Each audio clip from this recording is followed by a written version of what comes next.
Bienvenidos amigos y amigas a nuestro nuevo podcast de Wild Midgard, el Wildcast. Ya sabéis que lo podéis encontrar en Spotify y en YouTube.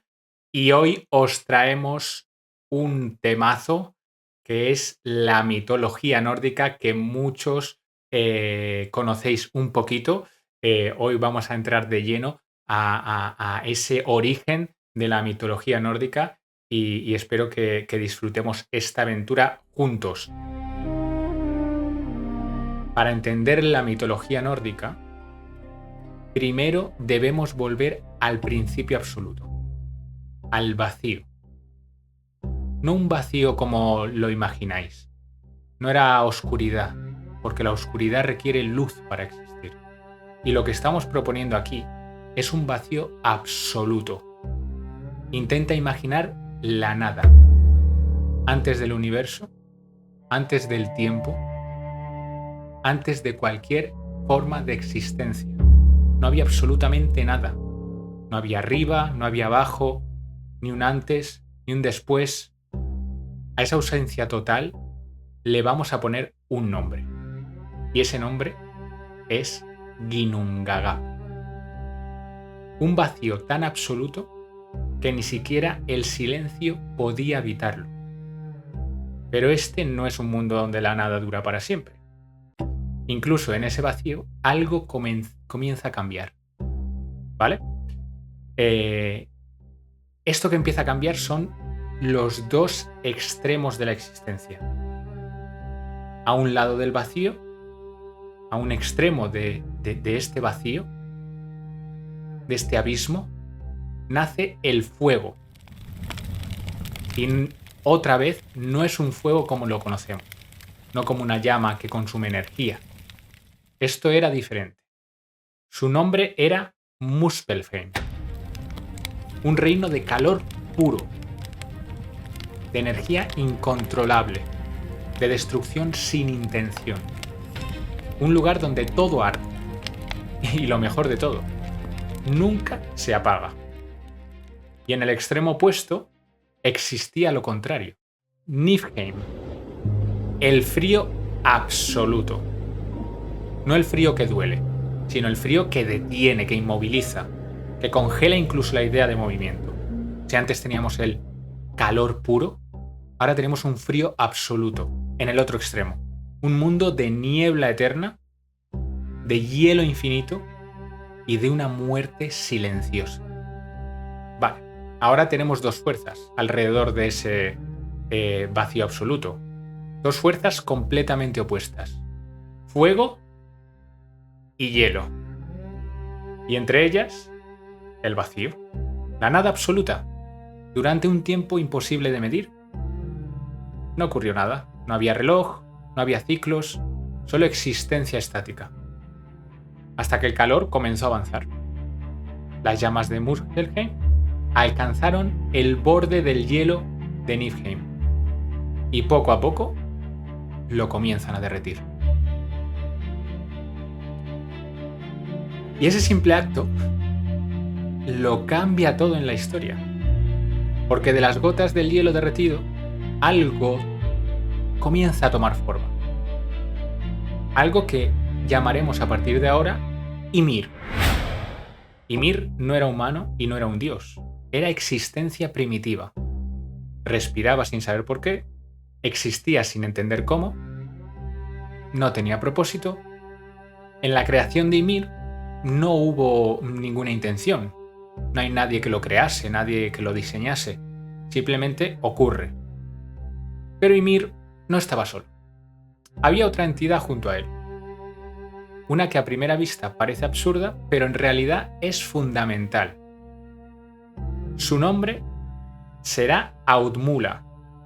Y no os vais a creer lo que Audmula era.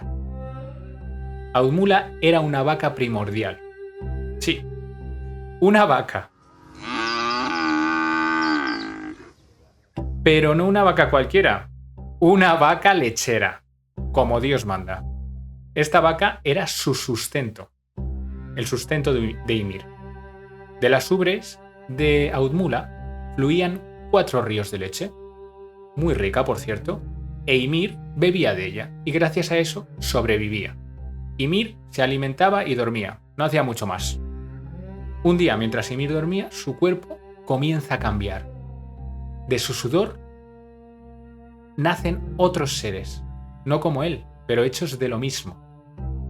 Los primeros gigantes. Estos serían los primeros gigantes del mundo de la mitología nórdica, que los llamaremos los Jotnar, ¿vale?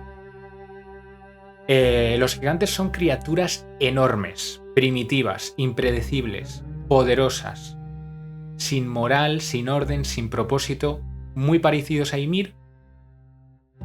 No conocían el bien ni el mal, no tenían estructura, solo existían, como fuerzas de la naturaleza, pero con una forma. Y así el universo deja de estar totalmente vacío. Y ahora está lleno de algo. Un poco caótico, pero ya había algo. Aquí nace una nueva era. Mientras tanto, ya sabemos que tenemos a Ymir, tenemos a los gigantes y tenemos a Audmula. Audmula, además de existir y alimentar a Ymir, hacía algo más. Audmula tenía al lado un bloque de hielo que no paraba de lamer. Lo lamía constantemente, sin descanso, día tras día, noche tras noche. Ahí, lamiendo el bloque de hielo. 1, 2, 3, lengüetazo para arriba, lengüetazo para abajo, como si quisiera encontrar algo. Día 1, nada. Día 2, algo así medio deforme, puede ser el hielo. Día 3, ahora sí. Audmula ha encontrado una figura. Y es que de ese hielo emerge un ser. Y este ser sí que es diferente a todo lo anterior.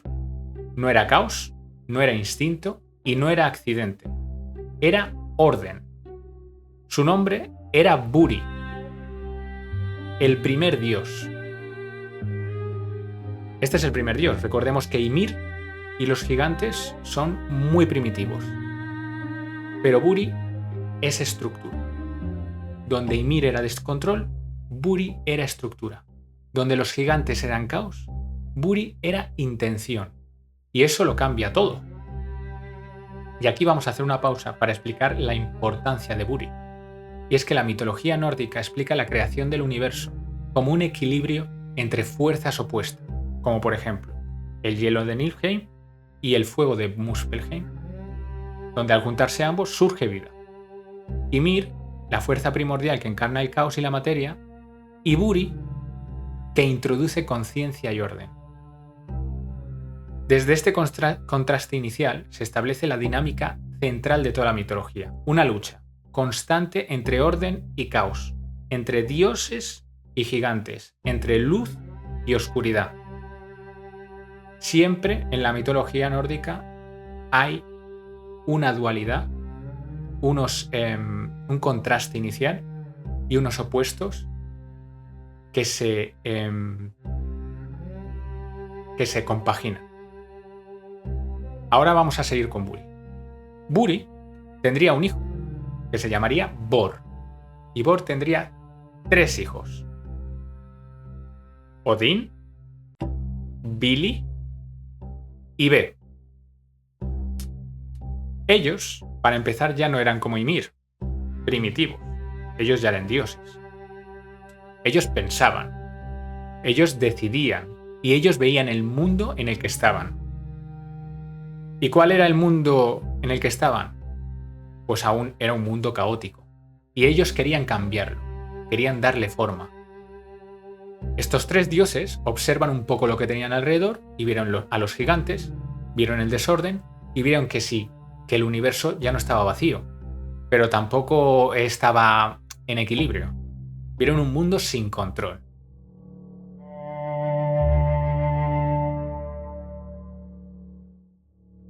Y tanto Odín como Vili como Ve no estaban dispuestos a vivir en eso. Entonces, ¿qué hacen? Toman una decisión. Dicen, oye, vamos a cambiarlo. Pero para crear un cosmos estable necesitaban utilizar el material que ya existe. Y este va a ser nada más y nada menos que el cuerpo de Ymir. Así es, la historia vuelve a repetirse y vuelve a crearse desde el conflicto. Antes fue el calor puro derritiendo al hielo y ahora no hay ningún tipo de negociación ni ningún tipo de intento de coexistencia con Ymir. Solo una decisión. Quieren acabar con el caos y para eso necesitan eliminar a Ymir. Y cuando Ymir por fin cae, su sangre no fue algo normal. Fue un maldito diluvio. Un océano completo, nacido de un solo cuerpo. Un océano rojo. Los gigantes se ahogaron en ese océano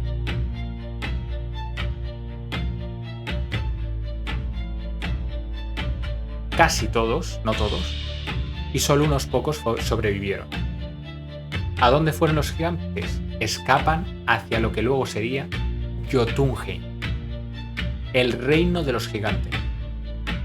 Eso sí, los dioses no destruyeron a Ymir, lo usaron. No es que acabo contigo y te tiro por ahí. No. Acaban con él para utilizar su cuerpo, cada parte, cada fragmento, para convertirlo en algo.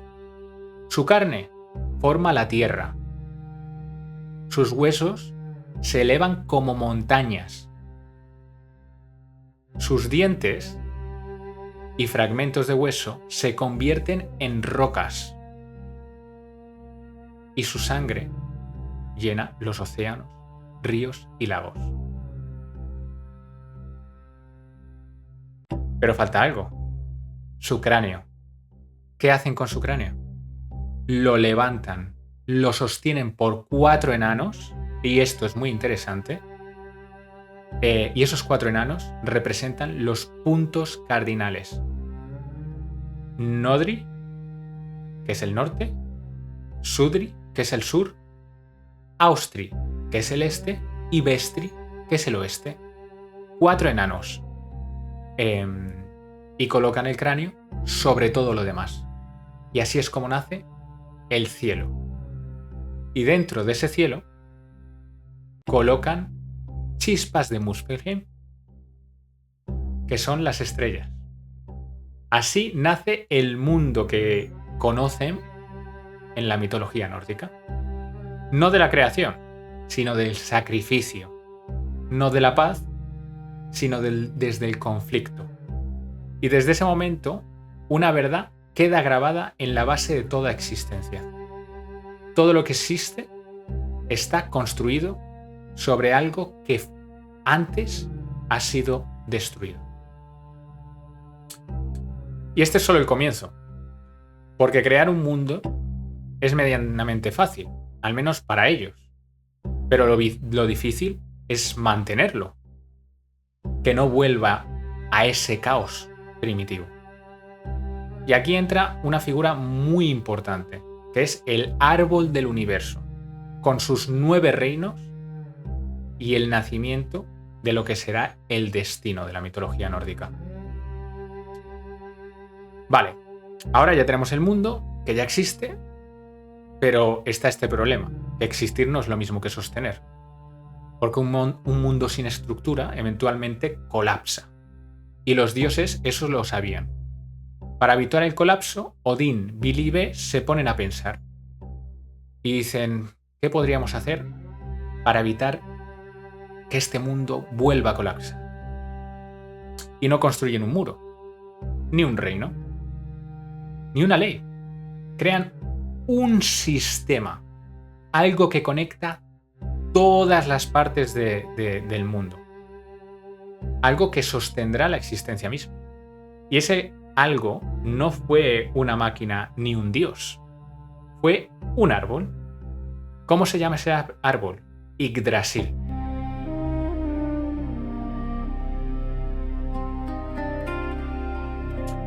Pero llamarlo árbol así a secas es como quedarse corto, ¿verdad? Porque si sostiene al mundo, si une cada punto de ese universo, lo primero, hay que explicar que Yggdrasil no crece en la Tierra. La Tierra crece en él. Y lo segundo, que Yggdrasil no sostiene el mundo.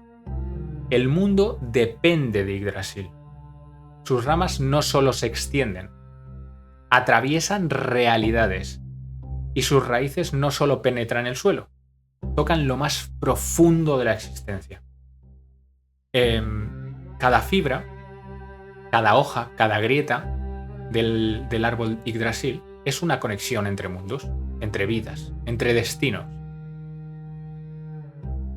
Básicamente, Yggdrasil es el eje del universo. Y ahora vamos a explicar cómo puede ser un árbol el eje del universo. Para empezar, Yggdrasil tiene 3 raíces principales, ¿vale? Y de esas 3 raíces surgen los 9 reinos. Esas 3 raíces principales, la primera raíz llega a Asgard, ¿vale? El primer reino. ¿Y qué reino es este? Asgard es el hogar de los dioses llamados Aesir. Los Aesir son guerreros y celestiales, como puede ser Odín o como puede ser Thor.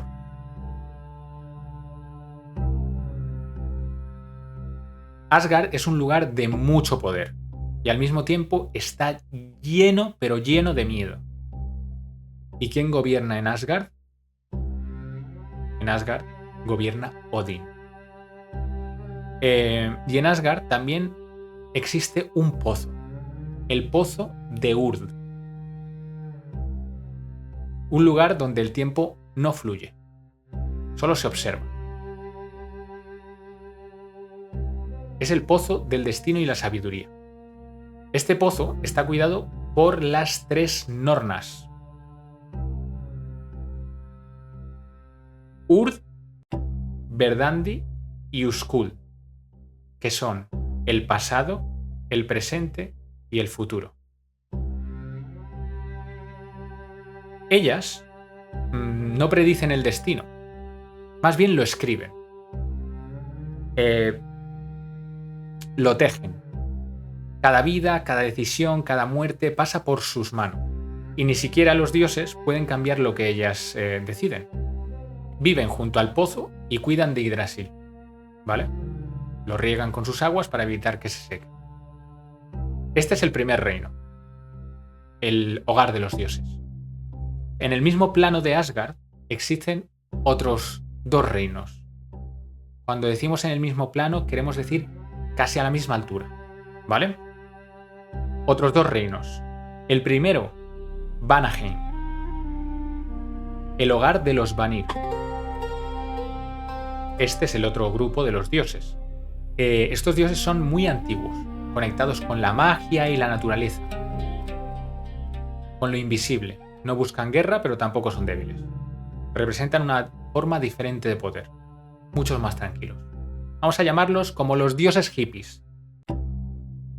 Y el tercer reino, en este plano, se llama Alfheim. El reino de los elfos de luz. Bellos y misteriosos, ligados a la magia y a la naturaleza. Son luz, belleza, perfección, pero a la vez son distantes e indiferentes a todo también. No les importa nada. Ya se puede quemar todo lo demás, que ellos están ahí tranquilos en Alfheim, y a mí no me busques. La segunda raíz se extiende hacia el mundo de los gigantes, ¿vale? Recordemos que teníamos 3 raíces que salían de Yggdrasil.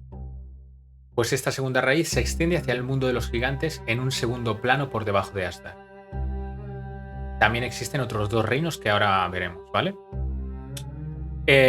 La segunda raíz se extiende al mundo de los gigantes, que se llama Jotunheim. Esta es la tierra de los gigantes, donde huyeron después del diluvio. Es un reino caótico y primordial, y es totalmente opuesto a Asgard. Rechazan a los dioses y esperan su momento para acabar con ellos. No olvidan, no perdonan y nunca van a aceptar su lugar. Y allí se encuentra otro pozo, el pozo de Mimir, custodiado por el sabio Mimir. Mimir es el guardián de las fuentes de la sabiduría, donde se contiene la memoria del universo y todo el conocimiento. Si en el otro pozo se escribía el destino, este contiene toda la sabiduría y memoria del universo. Allí residen las verdades que ningún dios puede ignorar sin pagar un precio. Esto va a ser muy importante porque Odín acabará pasando por este pozo. Y recordemos que no se puede saber ninguna verdad sin pagar un precio por ella. En este mismo plano de Jotunheim existen otros dos reinos. Uno es Midgard, como nuestro canal, que es el mundo humano. Un mundo frágil y central. Es el más pequeñito, el más vulnerable. Y curiosamente, es uno de los más importantes. Porque Midgard está en el centro, entre dioses y monstruos, entre orden y caos. Es como el punto de equilibrio inestable. Y los humanos ni siquiera saben lo importante que son. Alrededor de Midgard hay un océano enorme donde vive Jormungandr, una serpiente que lo rodea completamente. O sea, está Midgard, un océano alrededor y una serpiente que rodea a Midgard dentro del océano. Por cierto, antes de que se me olvide, algo importante sobre Midgard es que cuando fue creado por los dioses, un día Odín y sus hermanos, caminando por la costa, encuentran dos troncos sin vida, sin forma, sin propósito, dos troncos ahí, tirados en la playa. Y deciden cambiarlos. Odín les dio aliento, Vili les dio mente y Ve les dio forma. Adivinad qué es lo que crearon. Así es. Así nacen los primeros humanos, que se llaman Ask y Embla. Vamos a seguir. A por el sexto reino. En el segundo plano, en la segunda raíz, con Jotunheim, ¿vale? Y Midgard. Este sexto reino se llama Svartalfheim. Y es el reino de los enanos, que son maestros artesanos, creadores de armas y objetos que pueden cambiar destinos. No son criaturas pequeñas, son arquitectos, creadores, forjadores de objetos imposibles. Así es, imposibles. Y aquí es donde se crea el martillo de Thor, por ejemplo, el Mjolnir. Pero todo lo que crean tiene un precio. Y hay que pagarlo. Ya veremos cuánto cuesta o qué es lo que cuesta.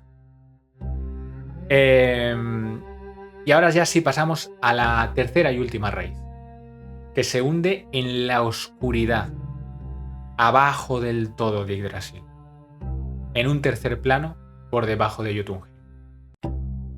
En esta raíz encontramos Niflheim, que ya sabemos que es el reino, uno de los primeros reinos, frío, oscuro, origen del hielo y la niebla primigenia. Este es el primer mundo, el lugar donde todo comienza, el frío absoluto, la inmovilidad total, pero también el origen de la vida, junto con Muspelheim. Porque sin Niflheim, Ymir nunca habría existido. Sin ese hielo que se derritió, Ymir nunca habría existido. Y allí en Niflheim se encuentra un tercer pozo. El pozo Bergelmir, conocido como el Caldero Rugiente. Y dentro de ese pozo, en las profundidades, existe algo que no deja de morder y roer esa tercera raíz principal de Yggdrasil. ¿Qué es eso de algo? Un dragón, Nidhogg. El dragón no construye, no protege, no observa, solo destruye. Muerde las raíces de Yggdrasil constantemente, mordiendo, tocando las narices al árbol. Así es como vive y así es como se divierte, no hay más. Y en el mismo plano de Niflheim existen otros dos reinos. Como no podría ser de otra manera, Muspelheim, otro de los primeros dos reinos, que es el reino del fuego y la destrucción. Es un reino gobernado por Surtur, el gigante de fuego. Y Surtur lo que espera es el Ragnarok. ¿Para qué? Para hacer lo que siempre ha hecho: reducir todo a cenizas. Por último, ya tenemos el último reino, en el mismo plano, en el último, en el más bajo: Helheim.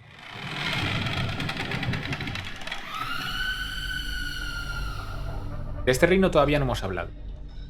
Este reino es el reino de los muertos y es gobernado por Hel, o Hela, ¿vale? Hija de Loki. Hel está mitad viva, mitad muerta. Está custodiada por el perro que se llama Garm, ¿vale? Y en Niflheim no hay gloria, solo hay existencia silenciosa. Es el destino de la mayoría. Es donde acaba todo el mundo una vez que muere. No hay castigo, pero tampoco hay recompensa. Solo una existencia eterna y vacía. Por si toda esta información, tanto nombre, ahora estáis un poco perdidos, os lo resumo. Son 9 reinos y 3 planos diferentes, con 3 reinos en cada plano, ¿vale? Y todos están interconectados por Yggdrasil. El nivel más alto: Asgard, Vanaheim y Alfheim. El nivel central: Midgard, Svartalfheim y Jotunheim. Y el nivel más bajo: Niflheim, Muspelheim y Helheim. Lo que sucede en un mundo afecta a todos. Y así el universo se sostiene. Es como un tira y afloja, un balance, un equilibrio, ¿vale? Donde un lado hay luz, en otro hay oscuridad, y así. No se sostiene por estabilidad, sino por tensión, por fuerzas opuestas, en constante conflicto. Creación versus destrucción, orden y caos, vida y muerte, todo coexistiendo al mismo tiempo. Y así, con los 9 reinos conectados y el destino tejido por las normas, el escenario está listo para la siguiente fase de la historia: la aparición de Loki. Loki, que es el caos que llevará al mundo hacia su fin, hacia su Ragnarok. Pero antes de pasar a ello, vamos a contaros la importancia del conocimiento de Odín. Recordad que os he dicho que Odín buscó cierta verdad. Pues bien, entre todos los dioses, Odín era uno diferente a los demás. Que no solo se dedicaba a gobernar, también observaba, pensaba, temía por lo que pudiese pasar en un futuro, porque sabía algo. Odín sabía que en algún momento todo iba a terminar, todo se iba a caer. Odín, además, no aceptaba la ignorancia. Siempre buscaba respuestas. Quería entender el destino, el porqué. Y para ello tuvo que pagar un precio. ¿Os acordáis de la fuente de Mimir en Jotunheim, la fuente de la sabiduría? Pues bien, Odín fue allí en busca de respuestas y sabiduría. Y para conseguirlo tuvo que arrancarse su propio ojo y ofrecérselo a la fuente. Hay que pagar. Pero esa sabiduría no fue suficiente, aun sin ojo, para entender cómo terminaría todo. Le daba un contexto, pero faltaba algo. Así que Odín decide ir más allá. Odín lo que hace es colgarse de Yggdrasil. Se atraviesa con su propia lanza y se pasa sin comer y sin beber 9 días y 9 noches. Y al 9º día, Odín muere. Pero muere para aprender. Y cuando regresa, porque Odín regresa, este sacrificio le permite a Odín descifrar los secretos de las runas y comprender el destino. Así, Odín ya no se convierte en solo un dios. Odín se convierte en conocimiento.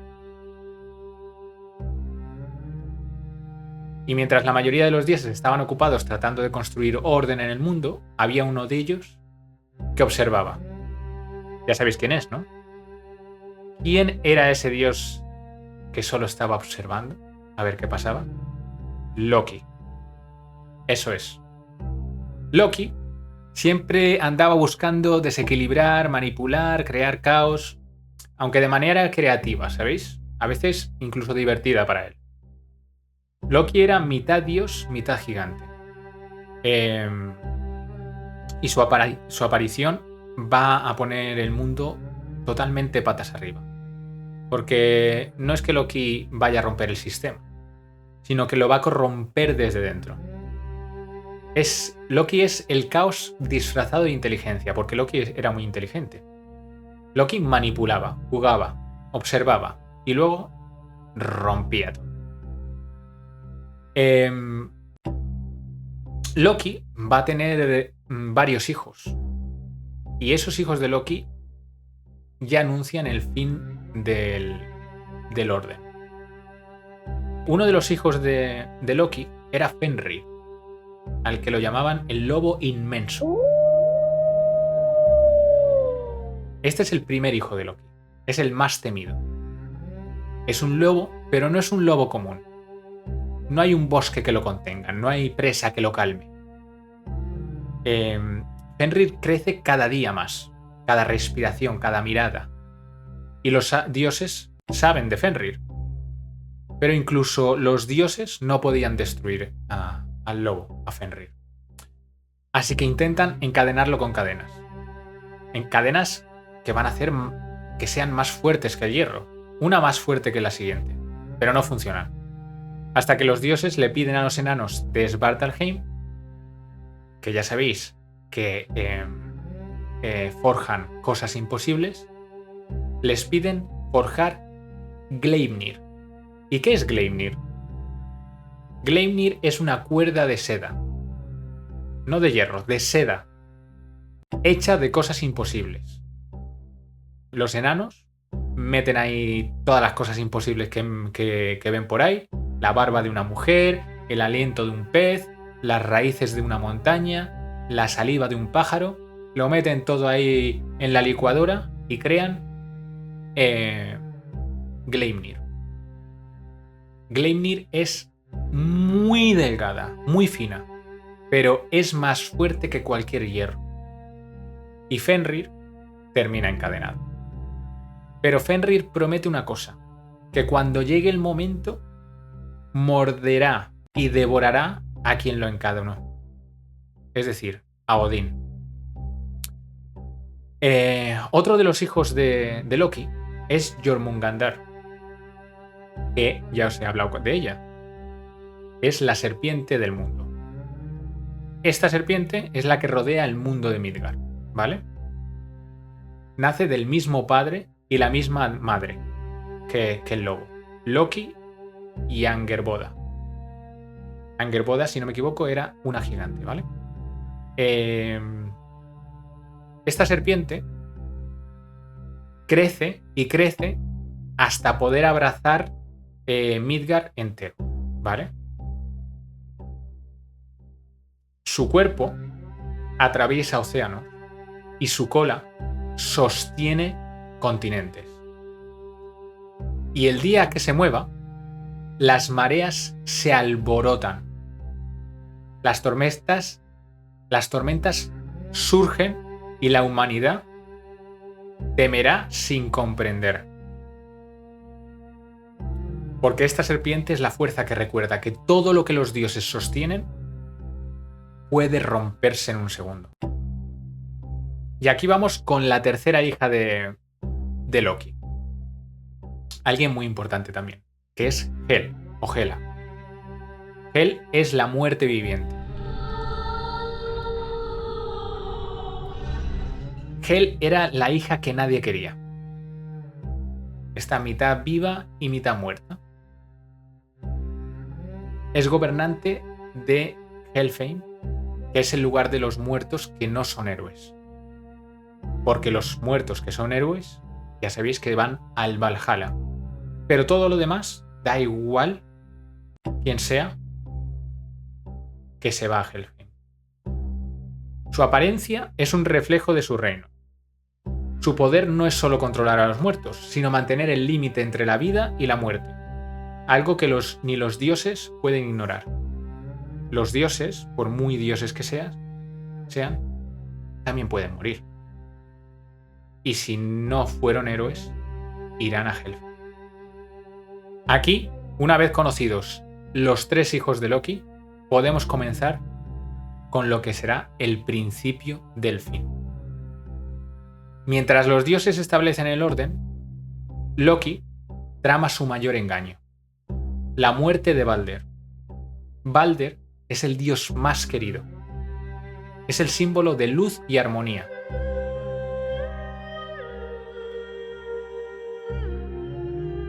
Balder era hijo de Odín y de Frigg. Representa la luz, la pureza, la paz. Era un dios distinto. No era el más fuerte, no era el más sabio, pero era el más amado. No era un dios de guerra, no era un dios de engaño. Era lo que mantenía unidos a los dioses. Su sola presencia hacía que el mundo pareciese estable. Pero un día, Balder empezó a soñar cosas, no sueños normales, pesadillas, visiones de su propia muerte. Y en la mitología nórdica, los sueños no son solo sueños, son advertencias, profecías. La madre de Balder, Frigg, presa del miedo, como toda madre haría, va a hacer lo imposible para evitar que esos sueños se cumplan. Viaja por todos los rincones del mundo y pide a cada cosa que exista que no dañara a su hijo. Piedras, árboles, metales, enfermedades, animales, todo. Todas las cosas terminan por jurar no hacerle daño a Balder. Todas, excepto una: el muérdago. Así como lo oís, el muérdago. Frigg considera el muérdago demasiado pequeño, demasiado insignificante para ser peligroso. Y en ese mismo momento hay alguien más observando. ¿Quién? Loki, el dios del engaño. Loki descubre el secreto y el único punto débil de Balder, el muérdago. Los dioses, mientras, celebran que Frigg haya conseguido que todo en el mundo jurase que no mataría a Balder. Lo celebran. Habían convertido la invulnerabilidad de Balder en un juego. Le lanzaban objetos de todo tipo, armas, piedras y nada podía dañarlo. Se reían, se sentían seguros, invencibles, pero Loki no jugaba. Loki estaba planeando algo. Y en esa fiesta, uno de los dioses que estaba por allí era Hod, el hermano de Balder. Hod era ciego, era incapaz de ver lo que estaba a punto de hacer.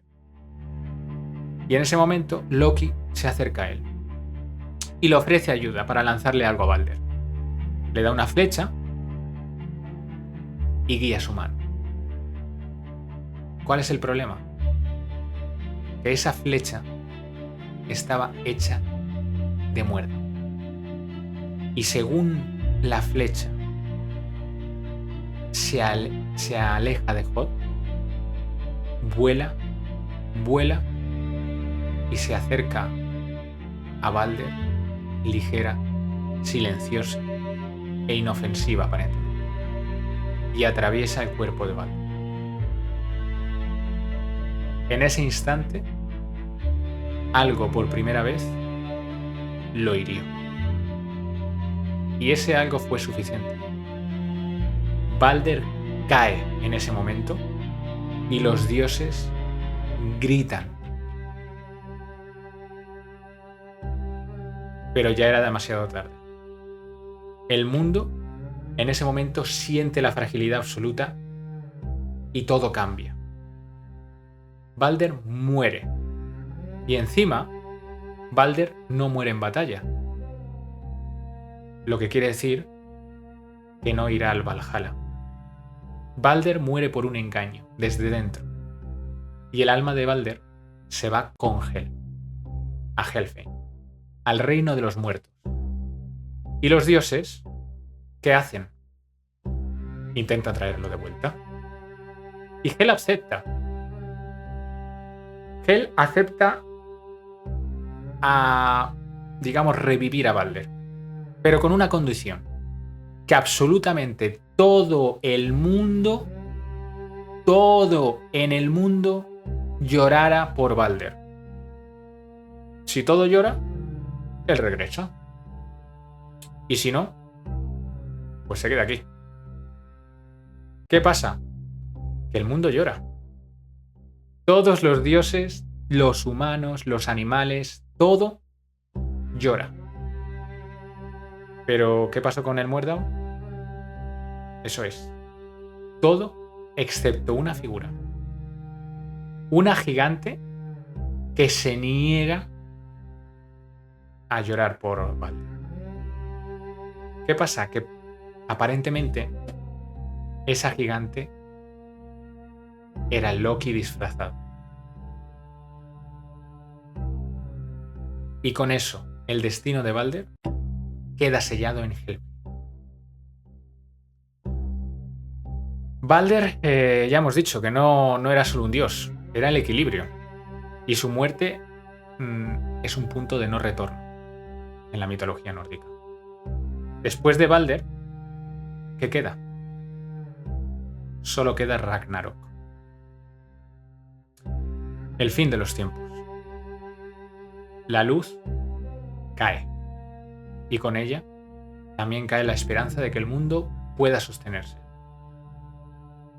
Porque en la mitología nórdica no es el caos externo lo que destruye todo, sino es el caos que nace desde dentro.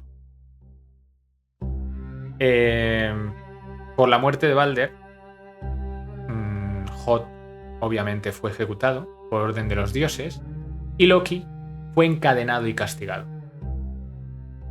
Los dioses, además, para castigar a Loki, colocan una serpiente venenosa en la cabeza de Loki para que una gota de su veneno caiga cada segundo en su rostro. Y esto, en el mundo nórdico, da explicación a ciertos desastres naturales de la época, como pueden ser los terremotos, ya que Sigyn, la esposa leal de Loki, permanece a su lado recogiendo el veneno en un recipiente, ¿vale? Para que no dañe a Loki. Todo el tiempo. Sin embargo, cuando ella tiene que vaciar el cuenco, tiene que moverse. ¿Qué pasa? Que en ese momento el veneno cae sobre Loki, causándole un dolor atroz.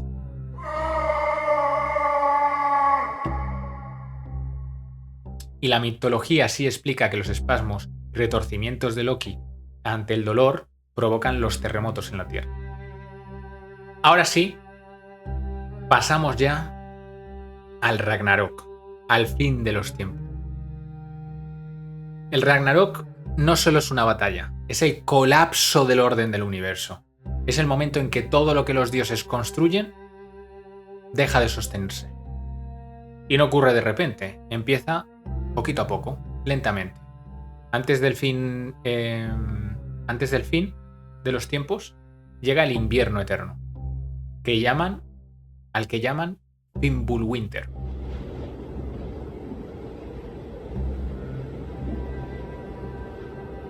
Tres inviernos seguidos, sin verano, sin cosechas, sin esperanza. Los humanos se vuelven contra otros humanos, se empiezan a pelear entre hermanos y a destruirse. Las leyes desaparecen, la moral se rompe. Porque Ragnarok, recordad que Midgard era el punto central, Ragnarok no empieza con dioses, empieza con el colapso de la humanidad. A eso tenemos que unir a Fenrir, que está atado pero furiosísimo, a Jormungand, que está lista la serpiente para agitar los mares, y con Hel sosteniendo la frontera de la vida y la muerte. Y claro está, con Balder en Helfim. El mundo ya no puede sostenerse, porque el fin de los tiempos ya no es futuro, es presente. Y mientras el mundo humano cae, las fuerzas contenidas que acabamos de nombrar se empiezan a liberar. El lobo, Fenrir, rompe sus cadenas. La serpiente emerge del océano.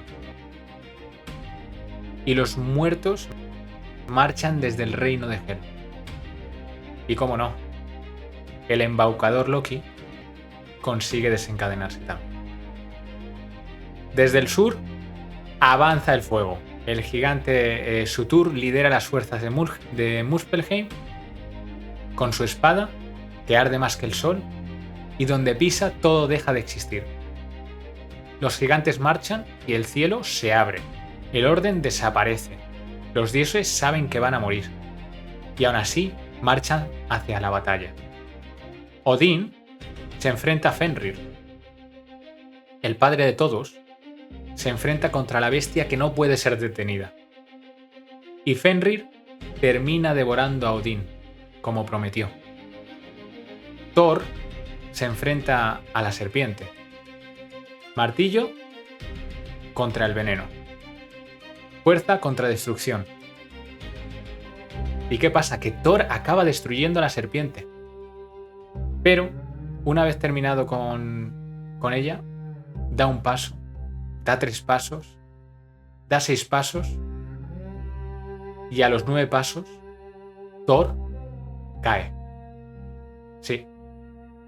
Porque Thor había destruido a la serpiente, pero en el camino había sido envenenado por ella. Así que así, ambos acaban muriendo. Y ahora tenemos a la tercera en discordia, Hel. ¿Qué pasa con ella? La hija de Loki abre las puertas de su reino, el reino de los muertos. Los olvidados, los que nadie recuerda, emergen y marchan sobre Midgard, el reino de los humanos. Marchan sin piedad, como un río interminable. Los humanos no saben ahí en ese momento a dónde correr, ni dónde esconderse, ni cómo detener la muerte. Se les viene encima y no tienen nada que hacer. Loki, el que comienza todo este desastre, también lucha. Se enfrenta a Heimdall, otro dios. Y ambos mueren, porque en Ragnarok, en el fin de los tiempos, no hay vencedores, sino que solo hay consecuencias. Cuando la batalla termina, el mundo arde. El fuego de Surtur consume todo. Asgard, Midgard, los nuevos reinos colapsan. Se queman bosques, ríos, montañas. El fuego, el mismo que creó el caos primigenio, ahora termina lo que los dioses comenzaron. Y el árbol, Yggdrasil, permanece herido, pero en pie.